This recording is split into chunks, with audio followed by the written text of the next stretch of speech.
You must be careful not to despise entities and authorities that are above you. In fact, you've got to make up your mind to consciously honor those who are ahead of you. The Bible said David behaved himself wisely before the king. Now, this was the king that wanted to kill him. David didn't stand up and say, me too, I'm ordained and anointed a king. What do you think you are? You will die. Men that will make impact in the world of finances have got to be careful, because you don't know who will speak well of you in high corridors.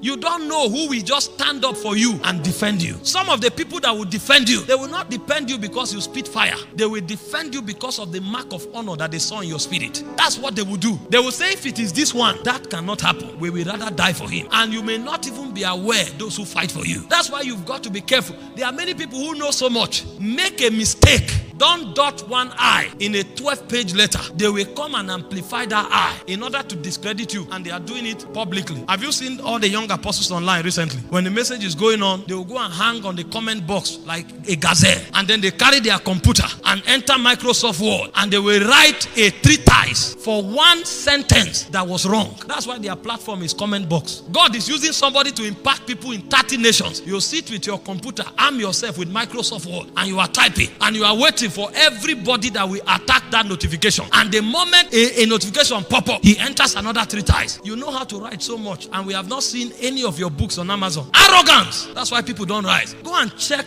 our Igbo brothers that humble themselves to learn apprenticeship for 7 years. Sometimes they hand over the whole business to them. In fact, sometimes in the 6th year when they should be settled, the Oga start looking for something to discredit them. But they know the ropes. So no matter what the Oga says, yes sir, yes sir, yes sir, they want to take an inheritance. Sometimes in the 7th year, the Oga will now wake up and tell them to sleep in the rain. They are arrogant. They will lie down there. Nobody will hear, because the man is looking for something to escalate, so that he will say, this boy, I've tolerated him for long. Get out of this place. It's a lie. I will insist through honor until I receive what belongs to me. This is what many people don't know. That's why they are expelled when it's about the time of their exaltation. You've got to insist to honor people. Do it until it becomes your lifestyle. Consciously and unconsciously, you are honoring people. And as you are doing it, God will raise an army to defend you in the day of trouble. People who excel, they know the code of honor. They are not ashamed about it. They do it publicly. If I see a senior minister, I kneel down, even if it's on the road, to be prayed for. Wherever it is. Some people see you and say, pray for me. I tell them immediately, without every contradiction, the lesser is blessed of the better. I can kneel down anywhere to be prayed for. Because you thinking we are of the same stature does not increase me. But in honoring those who are ahead of you, you will just enjoy the goodwill of people. Things just begins to work for you. Many people don't know that they are the architects of their misfortune. They create warfares for themselves that are not necessary. Don't stand up and say, nobody is God. You will be in trouble. God called Joshua the servant of Moses. The Bible called Elisha the man that poured water in the hand of Elijah. Is it that God is not aware about human worship, that he said, Joshua is not my servant, is Moses' servant? Can you correct God? Be careful so that you don't truncate the path that is meant for your prosperity. Most of the battles people are fighting today is because they dishonor people they shouldn't dishonor. And because they are wrong, God can't support them. That's why they are struggling. You want to succeed in the corridor of hard work and diligence, you must honor those who are ahead of you.